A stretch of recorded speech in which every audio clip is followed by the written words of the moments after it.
Hey, it's Tommy Gunn from Cracked Rabbit Gaming, and this is Dandy Ace on Nightmare difficulty. If you don't know what this game is, I will explain it as we go, as well as what I'm doing during this run. This is the hardest difficulty, and this isn't really a speed run per se, but this is just how I play the game, and I think it's the most efficient way to play it for multiple reasons. This game is basically a budget Hades game. I'm sure the devs hate it when everyone says that, but there's no way around it. Hades is one of the best games ever made and is nearly perfect, so there's not really a way to match it. So we're not off to the best start in this run. By the way, this is the first time I've ever beaten it on Nightmare, really the first time I've ever played it on Nightmare. I did restart this a couple times because I was off to a really bad start on some of them. So the first thing I always try to do is get 2 blue cards, which are either dash or blink, so I can just speed past all the enemies, except for, as you just saw, that gate that comes up. There are certain rooms that lock you in, and you have to fight. So I try to only fight in those rooms, because it's just not worth fighting anybody else outside it. Although annoyingly, the enemies can still hit you when the gates are closed. If they're outside the gates, they can still attack you. So that gets kind of frustrating sometimes. So now that I have 2 dash cards, or blink, whatever I got, I put them on A and B, so I can just alternate back and forth and go very fast. There's another card that gives you an upgrade called Haste. The upgrades are those bottom cards. You can slot any card as an upgrade, but they do certain things depending on what card it's an upgrade under. And the level doesn't matter what the upgrade is. It only matters the level of the card, the main card that's higher than it. So you can keep those upgrade cards forever if you get a card that you like. So I got a Poison Rose card, which is that second card, which most people agree, and this is version, as you can see at the bottom, version 1.3001 of the game. I don't know if balance will change if they update things, but right now Poison Roses is the strongest card in the game, according to most people who play it. Unfortunately, the cards will have to be replaced as you go, because you can't, well, you can upgrade them at stations, but it's not really worth the cost to upgrade them, so you really just want to replace them. And that is another point that I should make, is that I don't really buy cards throughout the run because you can get treasure chests that give you cards, so you basically get enough to just use those. And then you can also get cards at this middle section after each level, except on Nightmare it's only like every 3 stages.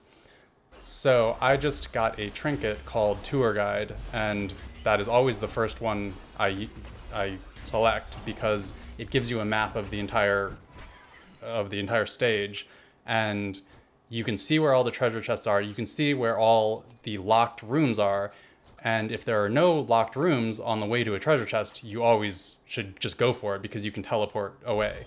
So you can see that I'm checking the map and grabbing treasure chests when I can.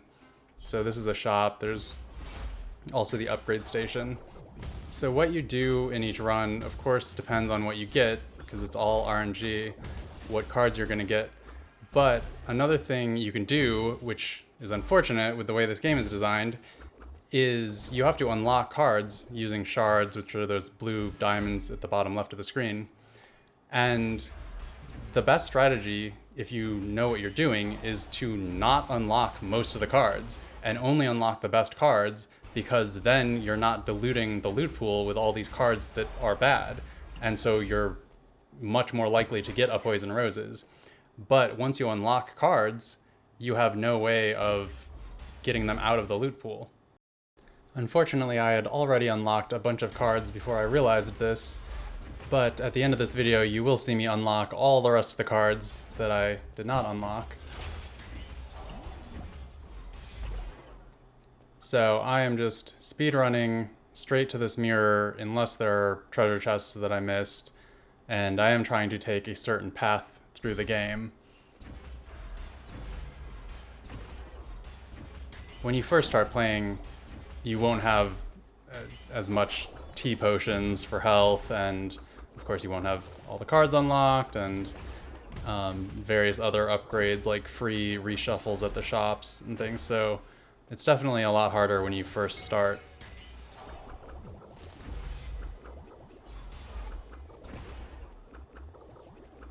And I really prefer to use long-range weapons.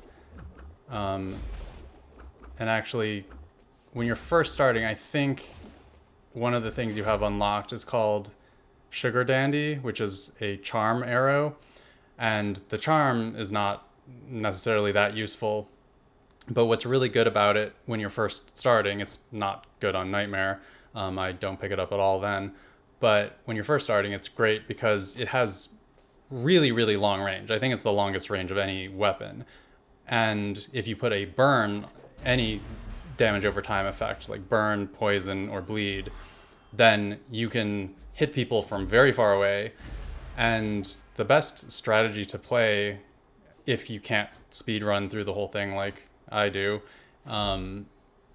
is to just trigger the enemies and then immediately dash away and then just hit them from far back so you don't take damage.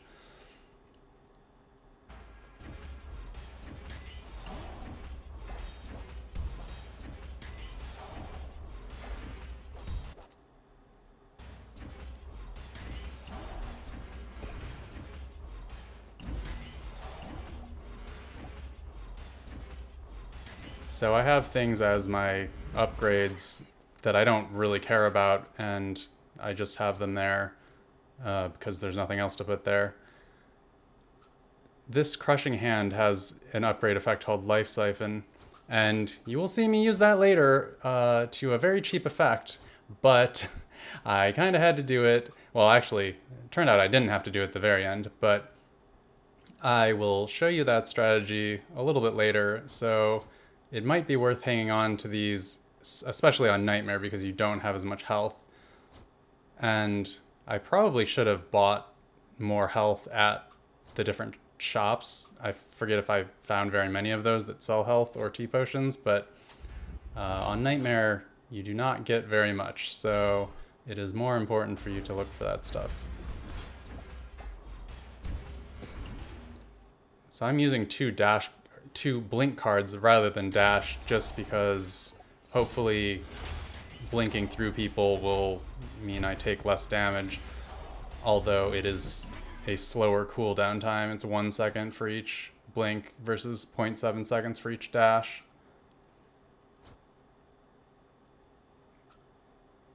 So I try to upgrade cards whenever I can, even though blink doesn't really matter because we're not really using those to do damage most of the time, but every little bit can help.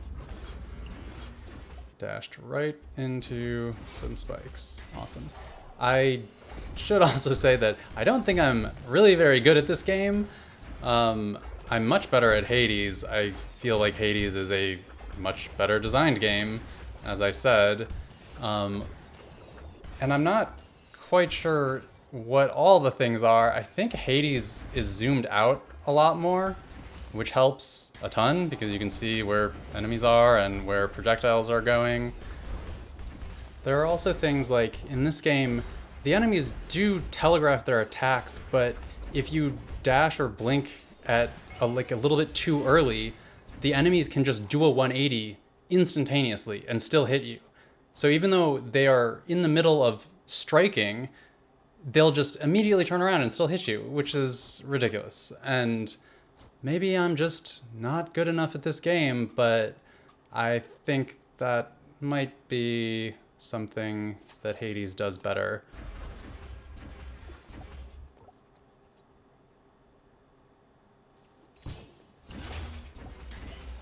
So I'm going through all these key gates, which of course you will not have any keys when you first start the game, but I have them all because I've played it a bunch.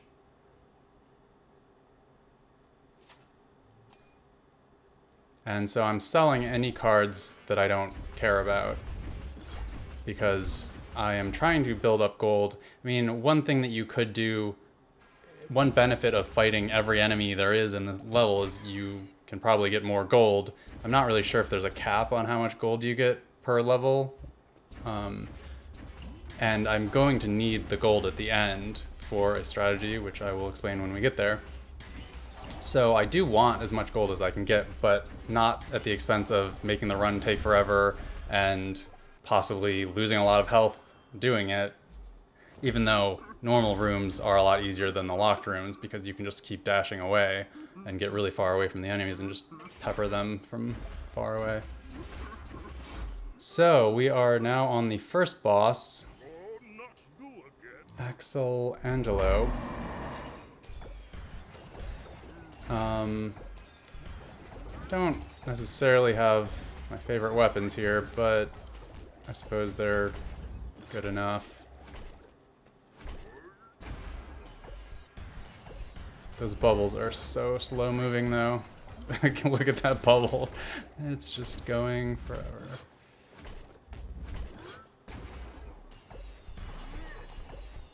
I definitely could have done a better job on this boss. You can get him to dash into those corners, which is not that hard to do. I just didn't really do it much in this, but you can get him to land on those spikes. Yeah, did you see how he was charging up for his run and then he immediately changed direction right before he did it? I feel like it should maybe change color when he's actually locked into the direction he's gonna go, or I don't know.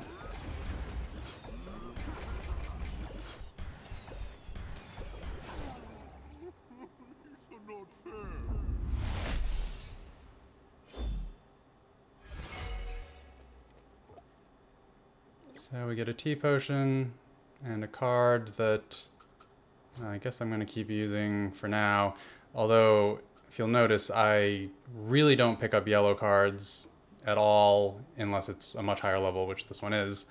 So I'm going to use it, but generally I just have 2 pink cards and 2 blue cards. And then as far as upgrades go, any poison, any damage over time stuff is good. It really doesn't matter which one it is. They all do the same amount of damage, so I don't think it makes any difference at all. And if you stack it, it doesn't increase the damage either. Like if you put poison on a weapon that already does poison, it still increases it by the same amount it would on any other weapon.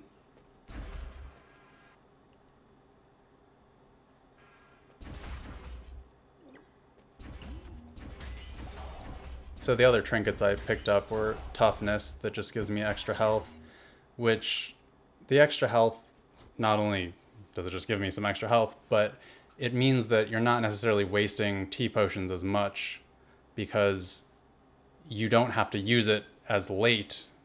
You know, so if you use it when you're not like just down to 10 health left or something, which you definitely don't want to do because you could easily die and screw yourself, then you can use it when you're like half health or whatever and you're not wasting any T.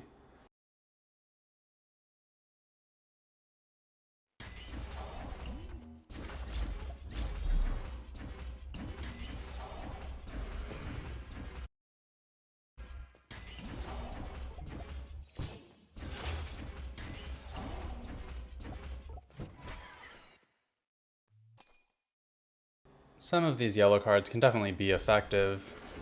Push is kind of nice as an upgrade on your dash, just because it knocks everybody out of the way as you dash or blink into them.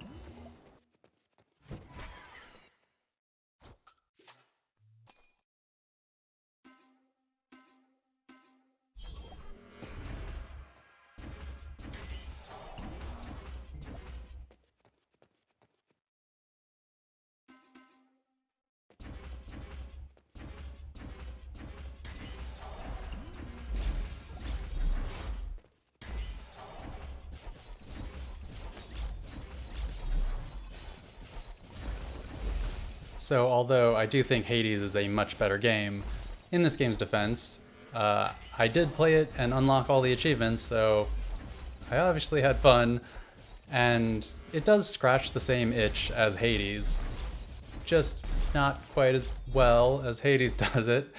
But if you like that kind of game and you've already played a lot of Hades like I did, I got all the achievements in Hades already, then, you know, this game is fun for a change and just to play a new thing.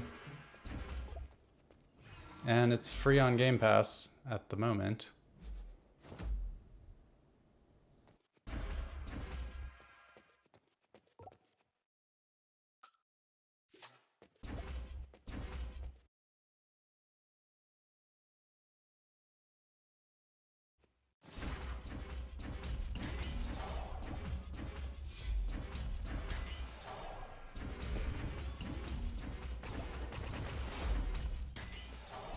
So back to the cards.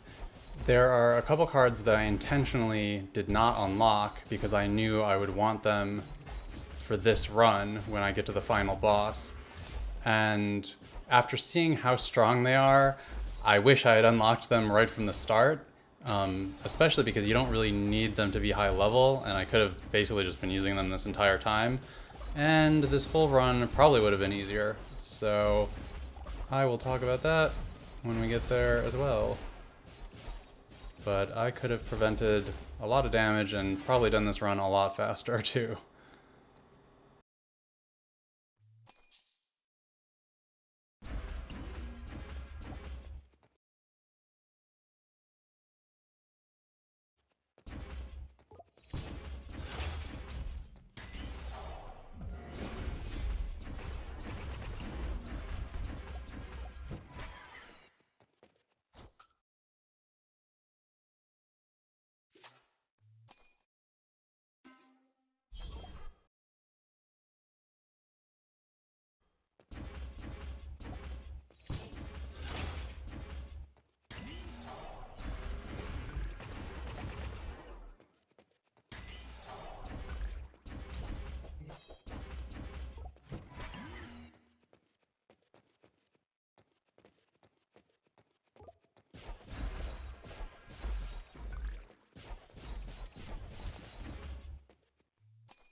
Another reason you really want to basically speedrun through all the enemies you can is because you get way more shards than this. I'm talking about if you're first starting out in this game.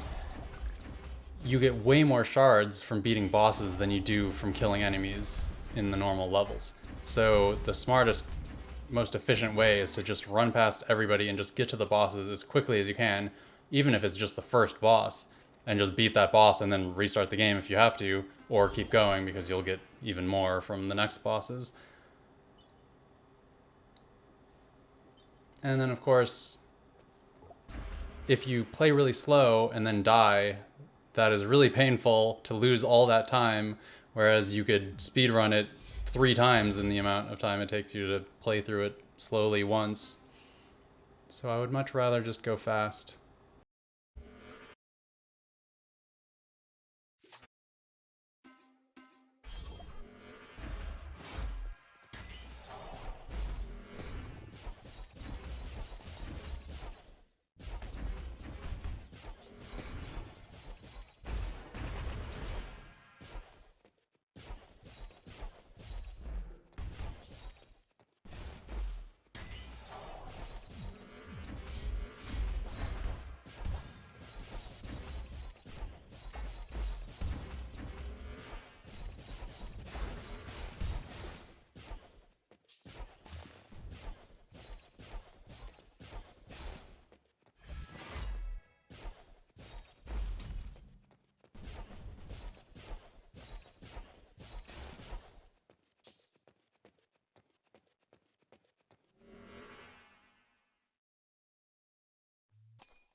By the way, this game does have music, I just have it turned off because normally I'm listening to podcasts or my own music or whatever while I'm playing. And I also have the announcers turned off, basically everything turned off except for the normal sound effects.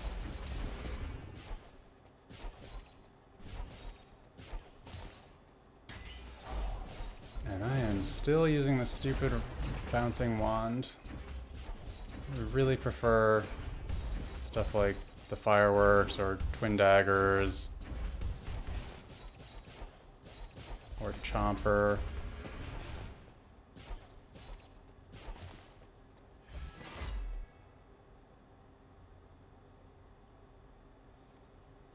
Unfortunately, Ace of Spades is a really close range weapon, so I'm not a big fan of that.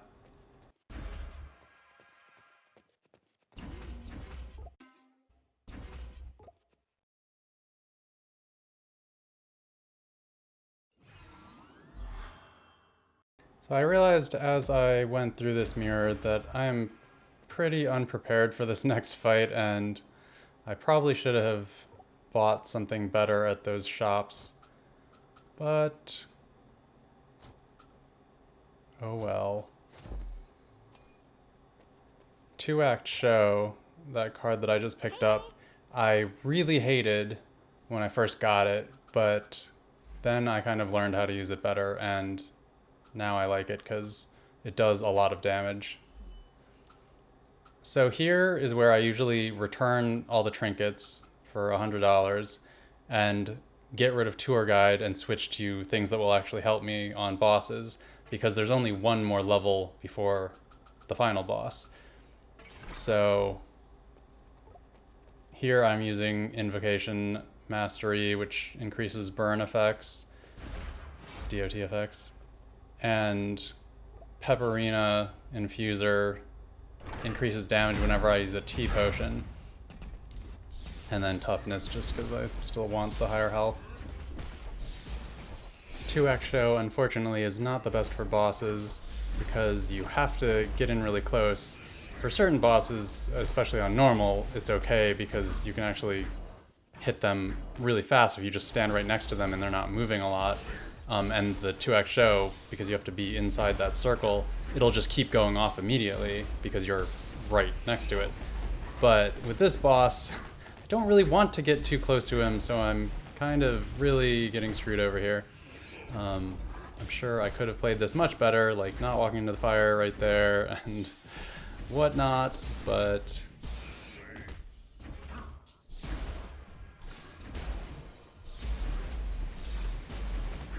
it also would have been really good to have some poison roses during this fight.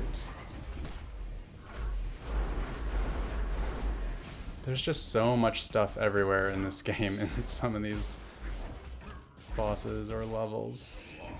You're like, where can I even walk?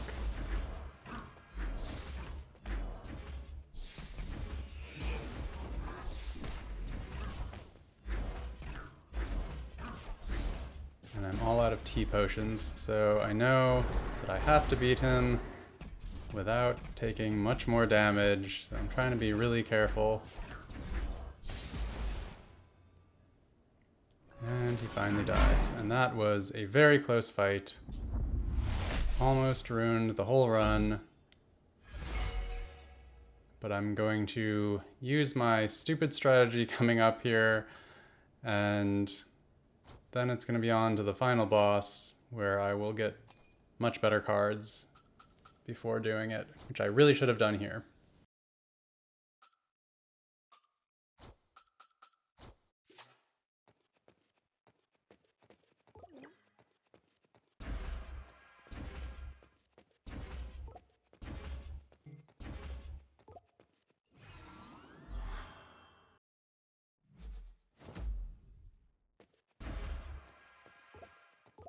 Great to see you, Mr. So this Abjure Prowess was the last trinket I had to unlock, which I finally got to drop the blueprint for during, I don't know if it was, I guess it wasn't this run, but one right before it that I restarted.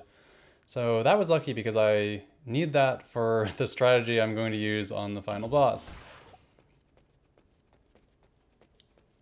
And now we are going to start doing the strategy that I talked about, and again, I still have very low health, so I have to be careful not to stupidly die right on these first enemies, but I'm just trying to clear them out so I have some space. And then I'm going to use the cheap strategy.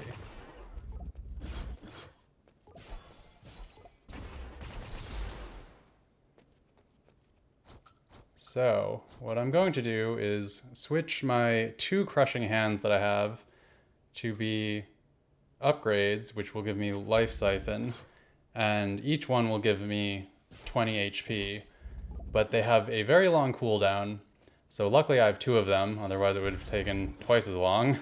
And I want to put them on, I'm speeding up the video here so you don't have to watch this entire thing, because this goes on for a while.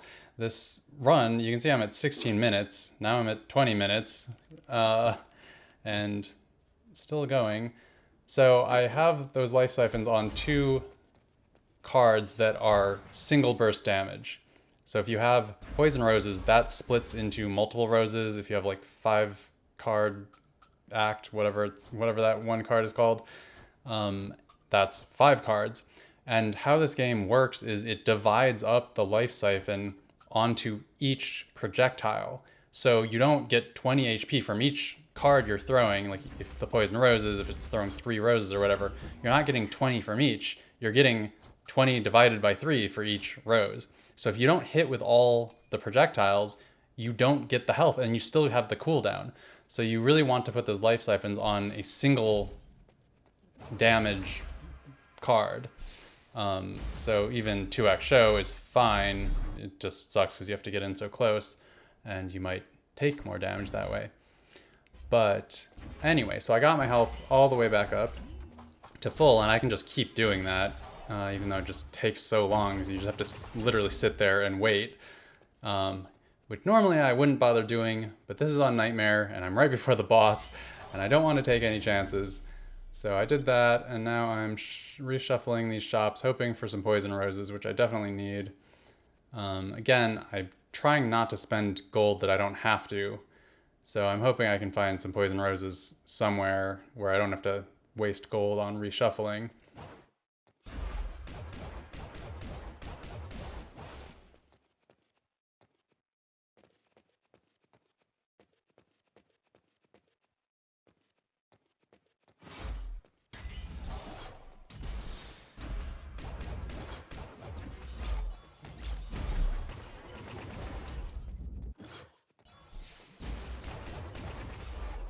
So now I have 3 close range weapons, so that kind of sucks, because that's really not what I want.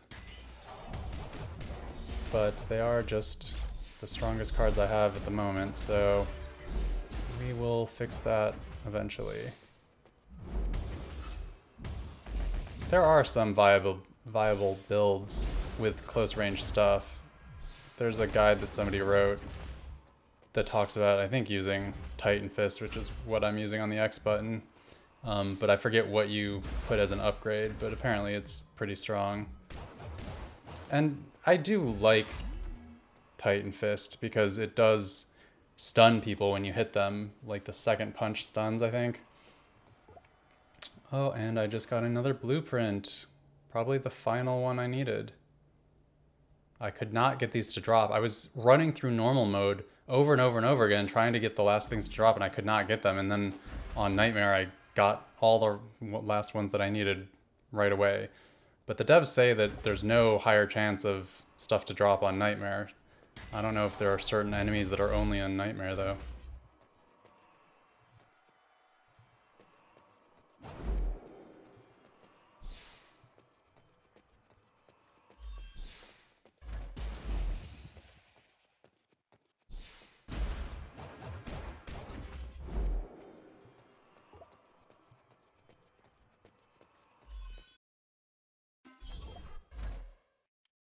Okay, so back to the stupid strategy to regain some health. So we are speeding up the video once again, so you don't have to watch all of this. I'm also cutting stuff out. But yeah, this whole run could have been like, I don't know, 20 minutes total if I hadn't had to do this. And I'm sure if I did this run again, knowing about the other strategies, I could also do it faster using the stuff I'm going to unlock for the final boss.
So I actually am trying to explore the whole map here.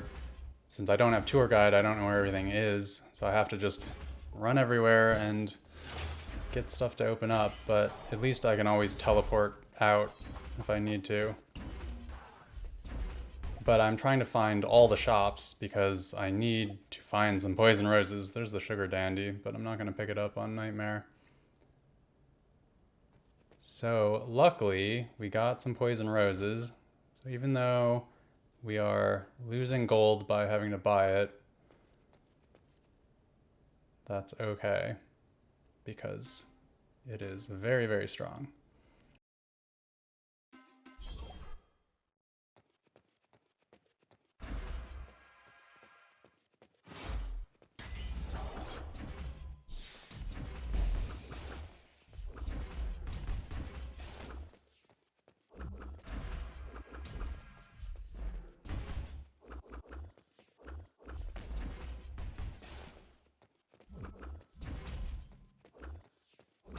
The one thing that I really hate is how cramped all these levels are.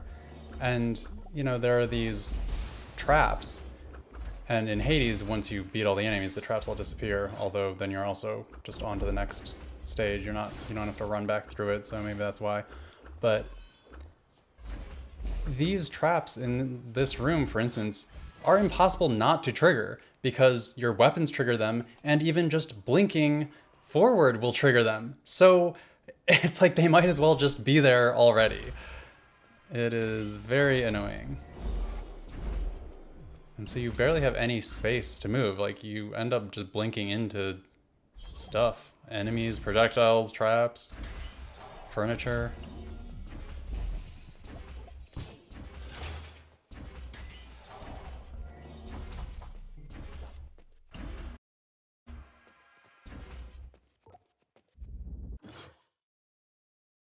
So I'm hoping to get lucky here and get another poison roses because that would be preferable.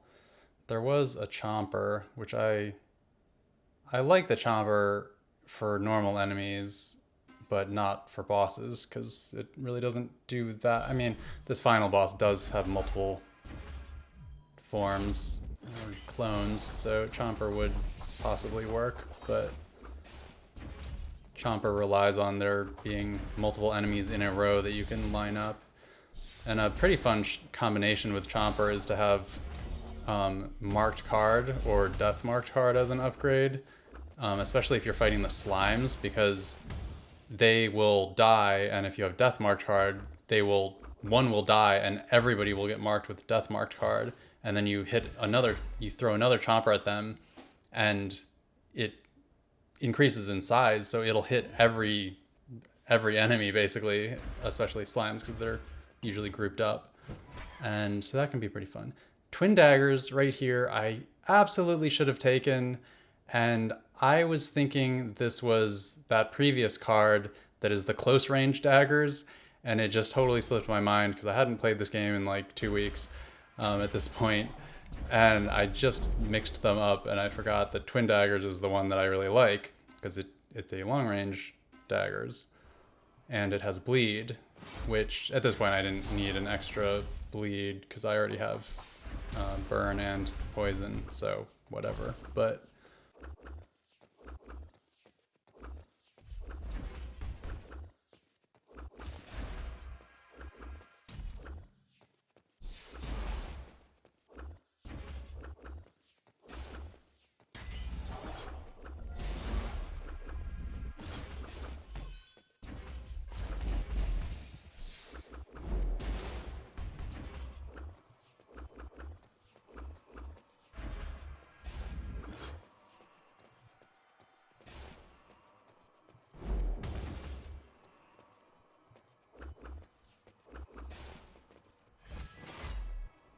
so another poison that I don't need because it's not gonna be any stronger, but selling it will give me more gold.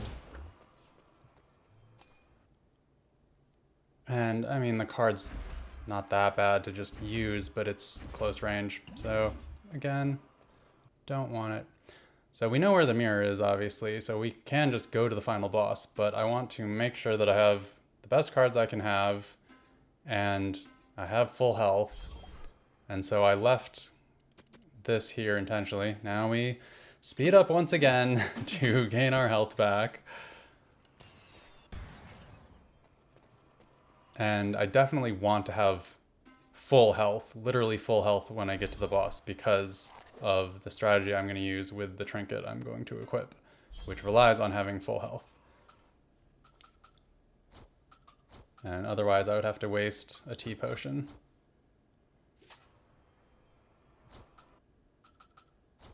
So now I'm taking my Titan Fist back, all Titan Punch back, but I end up not needing this anyway, or actually I forget if I end up using this, but I'm not gonna have anything in that 4th slot.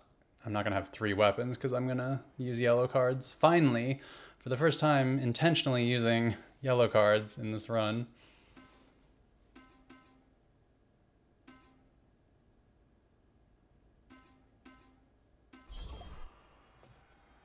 So we have full health. We have 1 T potion. Let's do it. Now we get an achievement unlocked for getting all the blueprints. So yes, that was the last one I needed. So you'll see I spent shards to almost get everything unlocked. And so intentionally not unlocking these meant that when I unlocked them now, I could guarantee that I would get them because it just gives it to you, which is nice. So I get the 2 that I want, which are Magician Overdrive and Performer's Refuge. And again, I didn't actually need these to be the highest level. I think that it doesn't really matter. Maybe it matters for the top card. I mean, obviously the upgrade doesn't matter, but I'd never used them before, so I'm not even sure. And here, I'm going to take the T potion, although, spoiler, I'm not gonna need it. Which also meant, yeah, maybe, well, wasting all the time getting my health back didn't matter because I could have just used my T potion. But I didn't know that, of course. Who knows what's gonna happen up here. So better safe than sorry. So now this is one of the trinkets I'm going to get, which increases my ability buff on those yellow cards. Goldmancer ring I always take, provided I have some gold. I always take it on the final boss, Lele, because that means it is better than just like having extra health or something. It is like having a super long health bar. You never have to use T potions. Like, it's better than having T potions because you don't have to intentionally use something. It just takes your gold away when you get hit rather than taking away health. And then that paired with that cloak that I got, which you can see has a purple smoke coming out of it at the bottom right. That means I'm going to be doing more damage when I'm at full health, and I'm going to be at full health for a while. In fact, the entire boss fight, because I'm not ever losing health, I'm just losing gold unless I get hit so much that I end up losing health, which could definitely happen. But so here we go. And since I'd never used this before, I just read that it was strong online. I really didn't know how to use it that well, and I didn't realize how fast of a cooldown it has. Like, I could be using it right now. I should have just been using it constantly. I just didn't know how quickly it came back. Like, a lot of these cards take a while to come back. The yellow cards take a lot longer generally. So I'm just hitting them with the poison roses, popping my Magician's Overdrive, using 2x show if I can, trying to not be stupid and trying to avoid all these things that come at you. So what these yellow cards are doing is Magician Overdrive makes me do double damage and take double damage, and I'm invulnerable for 1.5 seconds when I first pop it. And Performer's Refuge means I take half damage. So it basically cancels out. I could have put another invulnerability as my upgrade, which I think that would have given me 3 seconds of invulnerability, but then I would have been taking double damage for the rest of that time before I could pop it again, or before it ran out. So it's kind of just a trade-off of which is better. But I wish I had gotten those right from the beginning of the run and used them this whole time, because that would have made a lot of the rooms easier. So now I am just unlocking all the rest of the cards and getting those sweet achievement sounds to pop. And some of these cards might be really good. I obviously don't know because I never tried them. Of course, there are guides online where people talk about the best combinations and things, so highly recommend you go read some of those. And this is all achievements unlocked now. So I am basically done with this game, but I think they talked about releasing DLC, so I will play it some more if they do. So that is it for the run. If you liked this video, remember to high-five that like button and subscribe. And if you thought this game looked interesting, go play Hades. And I guess this game.